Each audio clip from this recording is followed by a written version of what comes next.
बहुत से शिक्षक खास करके छठा फेज वाले जिनका बेसिक ग्रेड का मान जाते हैं मूल वेतन उनका 25,000 से यदि वे शुरू करते हैं, 8 साल बाद यदि उनके पास योग्यता होगा स्नातक ग्रेड का शिक्षक बनने के बाद, 8 साल बाद जो उनका इंडेक्स होगा वो 8वें इंडेक्स उनका जो बेसिक पे होगा वो 30,750 रुपया होगा। चूंकि 8 साल बाद यदि उनका प्रमोशन होता है दोस्तों, तो उनका बेसिक पे 34,440 रुपया होगा। भले ही वे प्राइमरी स्कूल में रहेंगे, लेकिन उनको जो वेतन मिलेगा वो 6 to 8 का मिलेगा और यही उनका बेसिक पे हो जाएगा। सेम रूल दोस्तों 11-12 में भी 6 to 8 में भी इसी प्रकार से होगा। यदि कोई 6 to 8 के विशिष्ट शिक्षक हैं, खास करके छठा फेज वाले, वो 28,000 से शुरू करते हैं। 8वां जो इंडेक्स है उनका 34,440 रुपया का है। यदि उनका प्रमोशन होता है दोस्तों, तो उनका बेसिक पे 36,680 रुपया हो जाएगा। इसी के आधार पर दोस्तों उनका वेतन बढ़ेगा और उनका प्रमोशन हो जाएगा। तो संभवतः जो सक्षमता 1, सक्षमता 2, सक्षमता 3 है दोस्तों, आपके प्रमोशन पर इसका प्रभाव पड़ सकता है, लेकिन जहां तक बात सीनियर जूनियर का है दोस्तों, इसका कोई प्रभाव नहीं पड़ेगा। प्रमोशन के लिए लगातार 8 साल का सेवा होना अनिवार्य है नियमावली के अनुसार। जो स्थानीय निकाय के शिक्षक परीक्षा पास करने के बाद विशिष्ट शिक्षक बने हैं, राज्यकर्मी बने हैं दोस्तों, वो विशिष्ट शिक्षक नियमावली 2023 के अनुसार ही बने हैं, जो 26 दिसंबर 2023 को जारी किया गया था। और नियमावली में स्पष्ट ये दिया गया था कि ये जो विशिष्ट शिक्षक नियमावली है, बिहार राज्य विद्यालय अध्यापक नियमावली 2023 के तहत नियुक्त किए गए विद्यालय अध्यापकों के समान करने के लिए ही बनाया गया है। और जो वरीयता का निर्धारण होगा विशिष्ट शिक्षकों में, वो नियमावली के अनुसार ही होगा दोस्तों। विशिष्ट शिक्षक नियमावली 2023 का पॉइंट नंबर 7 में दिया गया है दोस्तों वरीयता निर्धारण को लेकर के, और उसी के अनुसार वरीयता निर्धारण होगा। जहां तक बात सक्षमता 1 और सक्षमता 2 पास विशिष्ट शिक्षकों का है, उसके बारे में बाद में चर्चा करेंगे। फिलहाल विशिष्ट शिक्षक में वरीयता का निर्धारण जो होगा वो नियमावली के 7.1 के अनुसार होगा।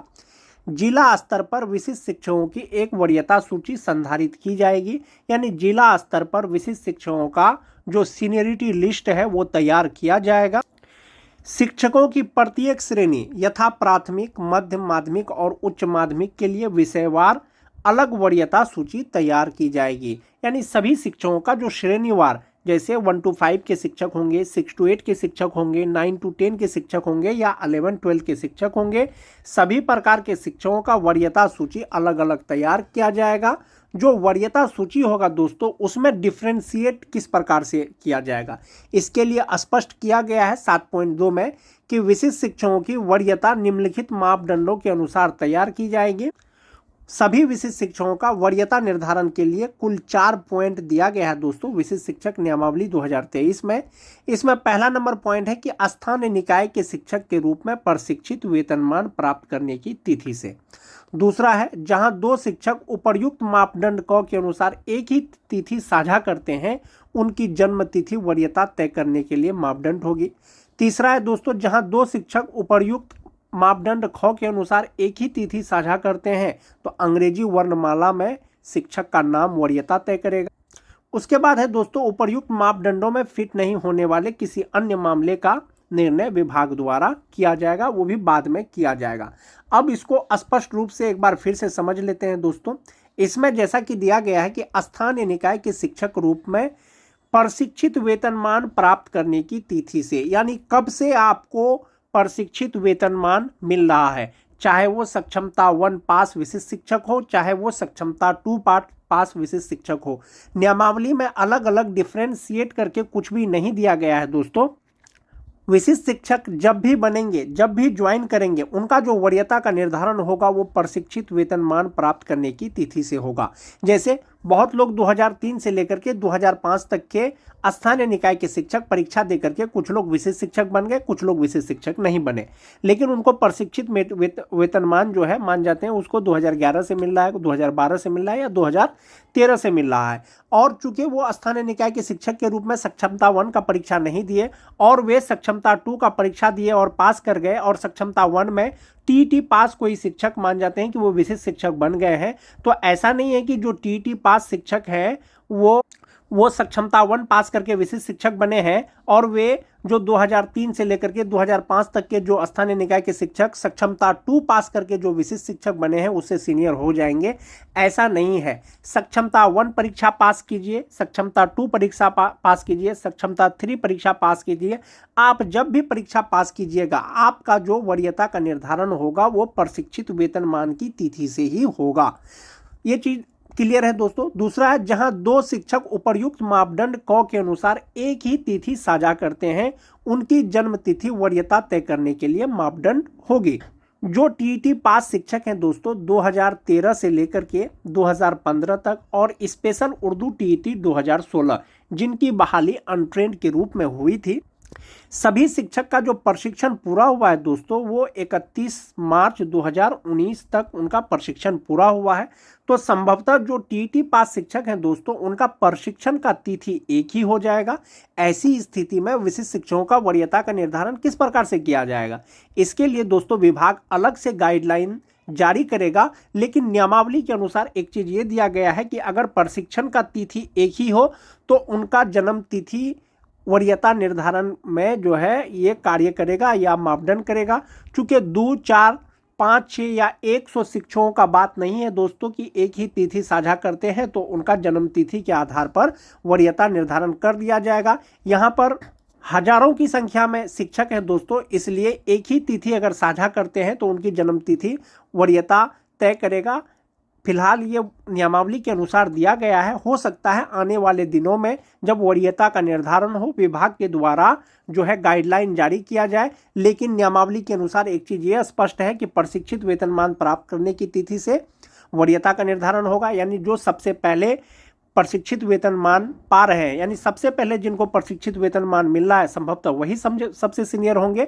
इसमें जो 2003 से लेकर के 2005 तक के शिक्षक हैं, जो 2006 के शिक्षक हैं, 2010 के शिक्षक होंगे, 2016 के शिक्षक होंगे, 2013 के होंगे, 6th फेज के होंगे। ऐसे शिक्षकों में प्रशिक्षित वेतनमान जिनको सबसे पहले मिला है वही सबसे वरीय होंगे।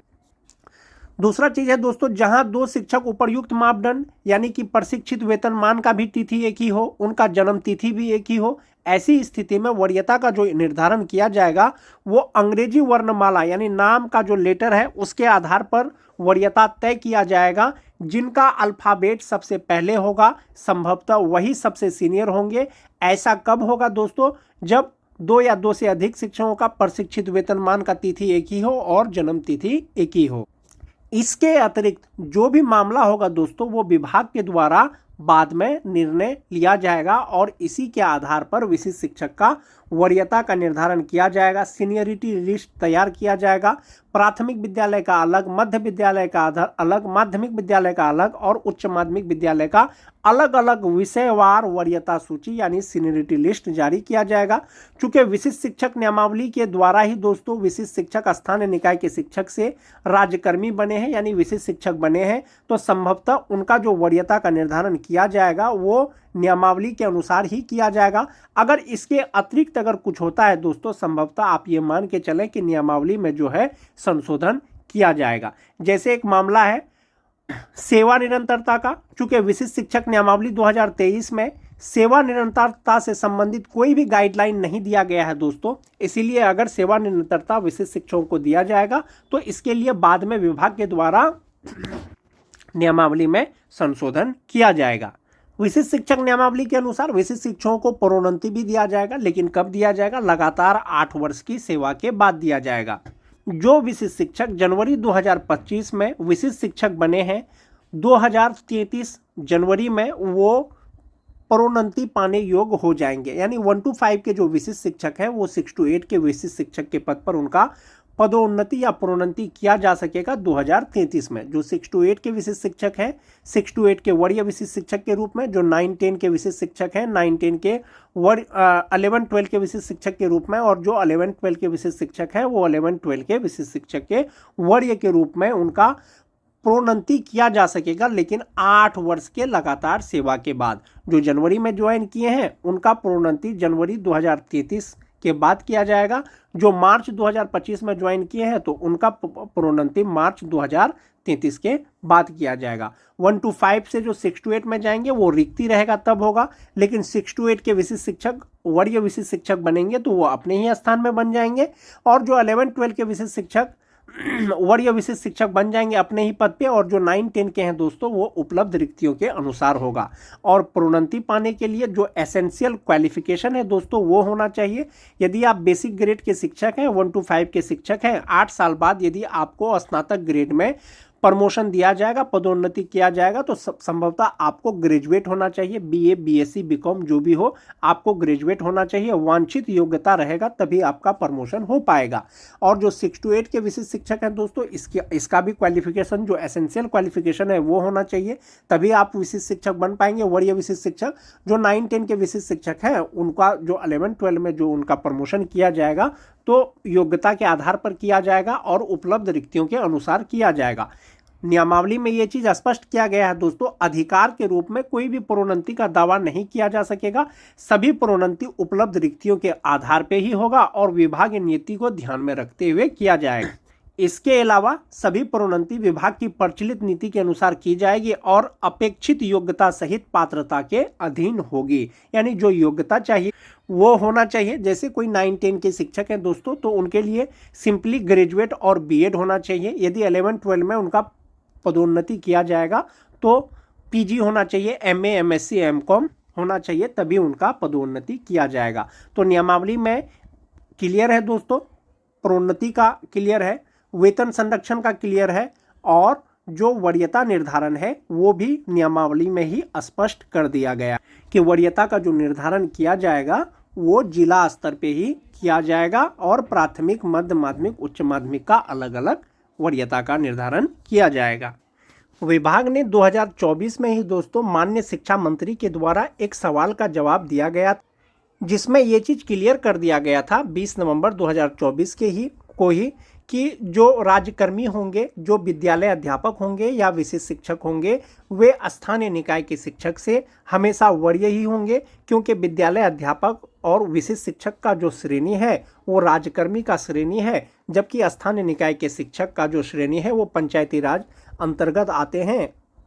इसीलिए जो राज्यकर्मी है वे स्थानीय निकाय के शिक्षक से यानी नियोजित शिक्षक से राज्यकर्मी वरीय होंगे, ये चीज़ स्पष्ट कर दिया गया था। तो स्थानीय निकाय के शिक्षकों से विद्यालय अध्यापक और विशिष्ट शिक्षक वरीय होंगे। और जहां तक बात विशिष्ट शिक्षकों में वरीयता निर्धारण का है दोस्तों, जैसा कि मैंने आपको पहले बताया कि सक्षमता 1, सक्षमता 2, सक्षमता 3 करके कोई भी चीज़ नियमावली में स्पष्ट नहीं है। संभवतः जो प्रशिक्षित वेतनमान प्राप्त करने की तिथि है उसी के अनुसार वरीयता का निर्धारण होगा। चाहे तो आप सक्षमता 1 पास करके विशिष्ट शिक्षक बनिए, चाहे सक्षमता 2 परीक्षा पास करने के बाद विशिष्ट शिक्षक बनिए, चाहे तो सक्षमता 3 परीक्षा पास करने के बाद आप विशिष्ट शिक्षक बनिए। आप जो वरीय होंगे या आपका जो वरीयता का निर्धारण किया जाएगा वो प्रशिक्षित वेतनमान की तिथि से ही